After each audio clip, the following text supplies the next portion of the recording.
안녕하세요. 닥터 부자빠입니다. 오늘은 이제 자양동 일대를 조금 말씀드릴 겁니다. 구독자분께서 자양동을 좀 여쭤보셨기 때문에 자양동을 좀 말씀드릴 거고요. 뭐 자양동 중에서 아직 좀 거품이 끼지 않은 지역을 한 곳 좀 말씀드릴 거니까 뭐 자양동 혹시 뭐 한강변 재개발 이런 거 좀 관심 있으신 분들은 본 영상을 좀 참조하시면은 도움을 받을 수 있을 것이라고 생각이 좀 됩니다.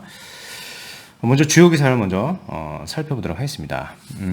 뭐 깡통 전세, 뭐 전세 사기 우려, 빌라 전세 대신 월세 간다 이런 기사들이 뭐 최근 들어 뭐 전세 사기 사건도 많이 나고 있으니까 그걸 발맞춰 가지고 이제 이 기자분들도 이런 키워드로 잡아가지고 기사를 좀 많이 쓰시는 것 같은데요.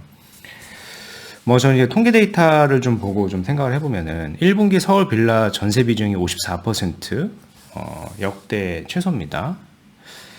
그 전세 대신에 이제 준 월세나 준 전세, 그러니까 월세로 간다는 얘기죠. 보증금을 좀 줄이고 월세를 좀 지급하는 그런 걸로 좀 임대차 계약을 다시 한다. 뭐 그런 비중이 좀 상승하고 있다라는 기사입니다. 실질적으로 통계 데이터를 보더라도 이렇게 나와요. 2011년부터 2023년 1분기 데이터인데. 서울 빌라 임대차 계약 비중입니다. 이렇게 쭉 보죠. 전세 비중이 고점을 찍고 다시 이렇게 내려가고 있고요. 그죠? 아래쪽은 이게 검은색, 요 회색, 요 그림이 준 월세고요. 준 월세는 올라가죠. 그리고 준 전세도 올라가고, 월세 비중도 소폭 올라갑니다. 그죠? 전세는 줄고 월세가 이렇게 늘어나고 있는 거죠.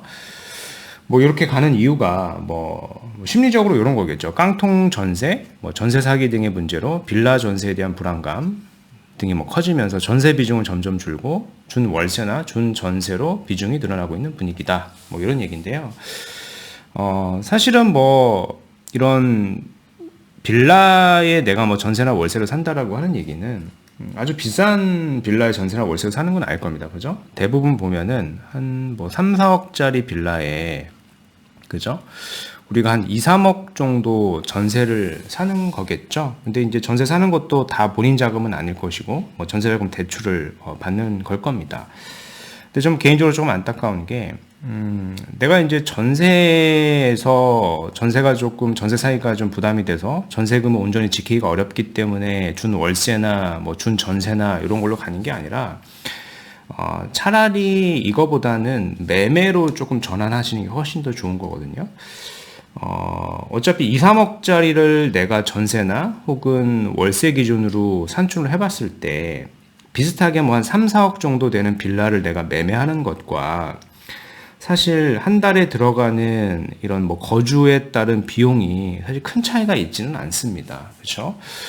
그리고 최근에 뭐 동향을 보면은 뭐 오세훈 시장도 뭐 그런 얘기를 계속 하고 있고 정비사업 구역으로 계속 지정을 하고 있지 않습니까?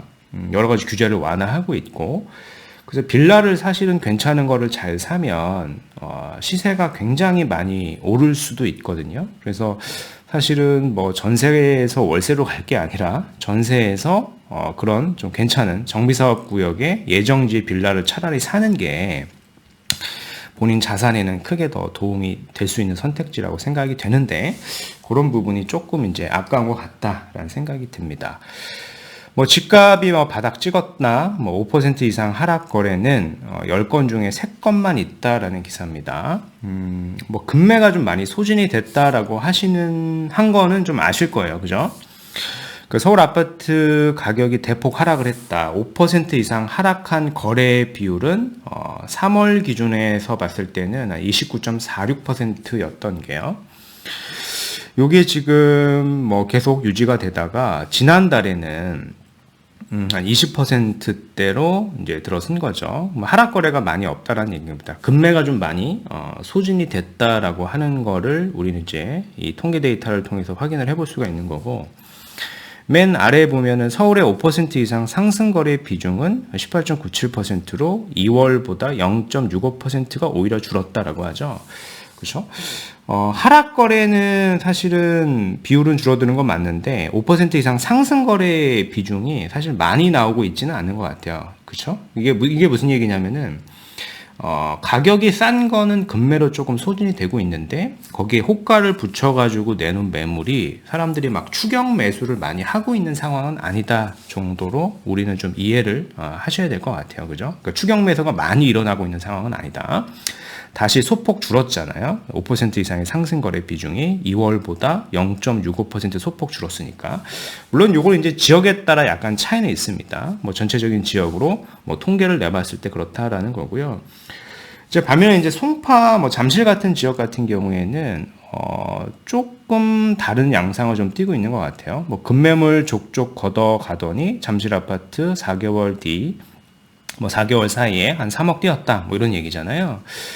잠실 엘스 같은 경우에 전용 84는 이게 한 21억 8,500에 손바뀜이 됐죠. 지난 1월에 18억 7천이었었으니까 불과 한 4개월 정도밖에 안 됐는데 3억 1,500만 원에 상승을 한 겁니다. 그죠?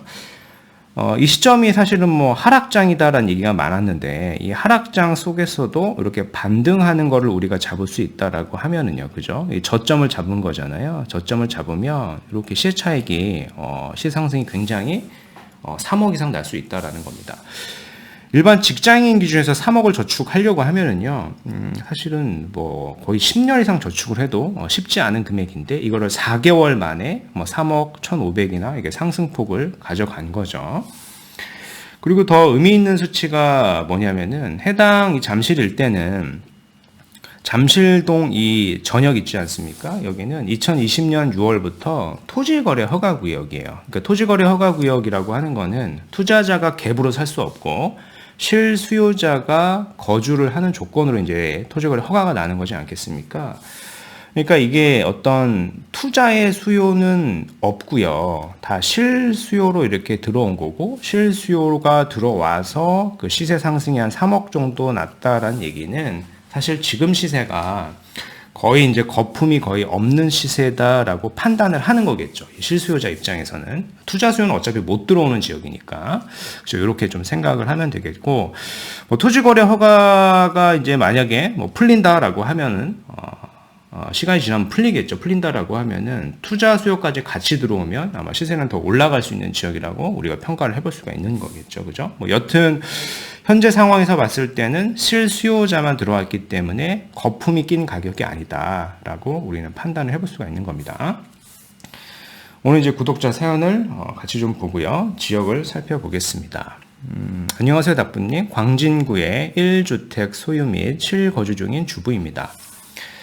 자녀 명의로 투자 전 상담 문의를 드립니다. 자녀는 아직 대학교 이제 졸업 전이라고 하시는 것 같아요. 휴학 후 회사에서 급여가 나오는 상태라 세대 분리의 조건이 충족되는 것은 확인을 했습니다. 아무래도 사는 지역이 광진구이다 보니까 인근 부동산을 통해 자양 4동 빌라 물건을 추천받았습니다. 근데 매매가는 이제 9억이나 약간 절충해가지고 8억 후반에 가능한 물건입니다. 이제 한강변이라 투자성이 높을 것 같아 여기를 매수 고려하고 있습니다. 닥부님의 의견이 어떤지와 비슷한 금액으로 더 좋은 지역을 함께 추천 부탁드립니다. 라고 이렇게 사연 주셨습니다. 일단은 뭐 자양 4동 신속통합구역으로 지정이 된 구역을 좀 말씀하시는 것 같고요. 뭐 시세가 이 정도 형성되어 있는 건 맞습니다. 뭐 뒤에서 제가 말씀드릴 거긴 한데 자양 4동 자체는 객관적으로도 매우 좋은 지역입니다. 한강변을 끼고 있고요. 재개발이 된다라고 했을 때 한강 조망이 가능한 이제 신축의 아파트를 가져가게 되는 걸 겁니다. 그죠? 근데 문제는 사실은 그 기간이 너무 오래 걸리고요. 너무 오래 걸리고 더 큰 문제는 매매가가 막 9억에서 어떤 매물 같은 경우 제가 확인을 하니까 막 10억까지도 하거든요. 작은 빌라가. 사실 이 단기간 안에 사실 해당 지역은 저는 거품이 좀 많이 꼈다라고 생각이 좀 들고요.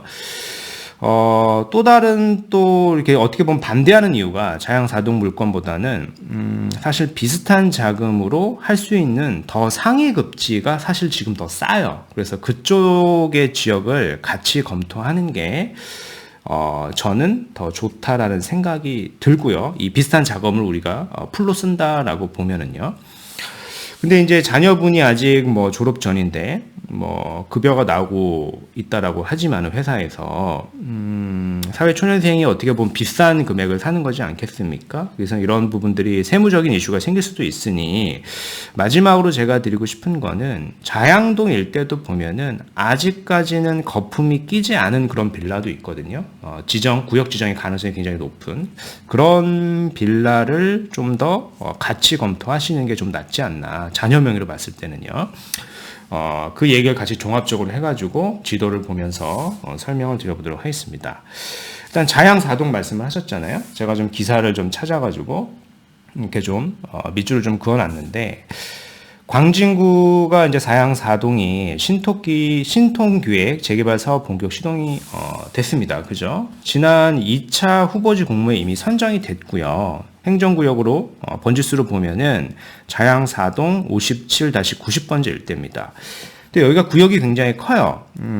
기존에 이제 1구역하고 2구역을 하나의 구역으로 통합해가지고 공모에 선정이 됐기 때문에 구역이 굉장히 커졌고 무엇보다 이제 가장 큰 장점이라고 할 수 있는 거는 한강변이지 않습니까? 바로 왼쪽은 성수동이고 성수 전략지구가 바로 옆에 있고 비싼 아파트들이 많이 포진이 될 지역입니다. 이미 주변 아파트가 좀 비싸긴 하고요. 근데 이제 제가 말씀을 드렸잖아요. 이게 이제 단기간 안에 사실 아무리 좋은 지역이라고 하더라도 단기간 안에 그런 호재 때문에 너무 많이 시세가 오르다 보면은 거품이 많이 낀다. 그런 거품을 사주게 되면은 그 거품은 다시 꺼질 가능성이 있는 겁니다. 그죠? 그래서 이런 것들을 우리가 이제 추격 매수하는 것보다는 뭐 다른 지역을 제가 추천드릴 거다라고 말씀드렸죠. 시세를 한번 자양사동일 때 시세를 한번 보겠습니다. 시세를 한번 보면은 이렇게 나와 있죠. 신속 통합기획 후보지 확정, 토지거래 허가고요. 뭐 대지 6.45 이렇게 나와 있고 매매가가 10억입니다. 어떤 거는 10억 5천이고요. 뭐 이렇게 굉장히 비싸죠. 굉장히 비싸고 조금 싼 매물을 찾아보더라도 8억 7천 정도 합니다. 어떤 거는 뭐 9억까지 하고요. 그죠? 뭐 구독자분께서 글로 적어주신 그 내용과 사실 크게 다를 바가 없습니다. 근데 저는 이게 금액이 너무 단기간 안에 너무 많이 상승을 했기 때문에 거품이 많이 꼈다라고 하는 부분, 비슷한 자금이다라고 하면은 급지를 더 높여서 상위 급지로 갈 수 있는 선택지들이 지금 굉장히 많습니다. 그래서 여기가 우선순위가 아니라는 얘기를 말씀을 드리는 거예요. 예를 한번 들어보면은 비슷한 자금으로 어떻게 보면 금액이 더 이거보다 더 적게 들어갑니다. 그렇죠? 용산을 한번 보죠. 용산의 이제 원효를 한번 보더라도 뭐 7억 5천, 그죠? 7억 5천, 뭐 8억 2천 이렇게 매물이 나와 있고요. 용산뿐만 아니라 비슷한 금액으로 우리가 강남 2구를 갈 수도 있습니다. 서초구 일대 재건축 지역을 보더라도 사실은 8억 5천이면 살 수가 있어요. 이런 작은 빌라를요. 물론 이제 뭐 자양사동이 한강변 일대고 메리트가 있는 것은 뭐 맞겠으나 너무 초기 단계이고 사실 이거보다는 단기간에 거품이 많이 꼈기 때문에 뭐 용산이라던가 기타 이런 서초구 일대, 방배동 일대가 저는 더 좋다라고 생각이 돼요. 입지상도 그렇고 여기 신축 아파트가 됐을 때 사실은 더 수요가 많을 지역이다라고 생각이 됩니다. 학군지니까 그렇겠죠. 그렇고 이제 자녀 명의로 산다라고 하셨어요. 아직 대학교를 졸업하지 않았고, 뭐 소득이 많지 않을 거기 때문에, 만약에 이제 9억 내외 이런 주택을 사게 되면은, 뭐 세무적으로 좀 문제가 생길 수도 있을 겁니다. 뭐 차용증을 잘 써야 될 것이고, 소득이 얼마나 나올지는 모르겠으나, 그런 이슈들이 생길 수도 있을 거기 때문에, 그럴 리스크를 우리가 테이킹 하는 것보다는, 자양동 일대도 보면은요, 뭐 자양 4동만 보는 게 아니라 바로 옆에가 이제 자양 2동도 있고요. 주변에 보면 아직 거품이 끼지 않은 지역들이 있어요. 자양 모아타운이죠. 여기도 보면은 충분히 한강 조망이 가능합니다. 최근에 뭐 동의율도 굉장히 높게 나오고 있고 거품이 끼지 않은 거죠. 여기도 이제 시간이 지나서 동의율이 다 충족이 되고 구역이 지정이 되면은 자양 4동처럼 이 빌라 가격은 막 8억에서 9억, 많게는 10억까지도 갈 겁니다. 뭐 재개발이 좀 오래 걸린다라고 하셨잖아요. 근데 이렇게 구역이 지정돼서 호가가 확 뛰었을 때 사실 매도를 하고 또 다른 지역으로 갈아탈 수도 있는 거예요. 그렇죠? 그래서 기존의 사양 4동처럼 단기간에 거품이 많이 낀 지역을 우리가 사주는 것보다는 이런 뭐 한 4억대, 5억대 이런 빌라 아직 거품이 끼지 않은 지역을 좀 선매수해 해가지고 세를 좀 빨리 보고 다른 지역으로 갈아타는 게 맞고, 뭐 사양사동을 굳이 본다라고 하면은 사양사동보다는 뭐 용산도 가능하고 서초구 이제 방배동 일대도 가능한 금액이기 때문에 그 지역을 좀 더 우선해서 보시는 게 전 맞다라고 생각을 합니다. 이 지역을 보더라도 개발이 되면 사실 충분히 한강뷰가 나오는 지역이거든요. 그래서 이렇게 종합적으로 좀 보시고 뭐라 그럴까, 이 스콥을 좀 더 넓혀 보시면은, 그러니까 자양동 일대만 보시지 않습니까? 자양동뿐만 아니라 뭐 서초구 일대도 우리가 가볼 수가 있는 것이겠고 용산구도 가볼 수가 있는 충분한 자금이기 때문에 스콥을 좀 넓히면은 사실 더 높은 투자성 있는 지역들을 우리가 선점할 수 있는 자금이라고 저는 생각이 됩니다. 네, 오늘 말씀드린 내용은 여기까지이고요. 제 영상이 좀 도움이 되셨으면 구독하기, 좋아요, 알림 설정 부탁드리겠습니다. 이상 닥터부자였습니다. 감사합니다.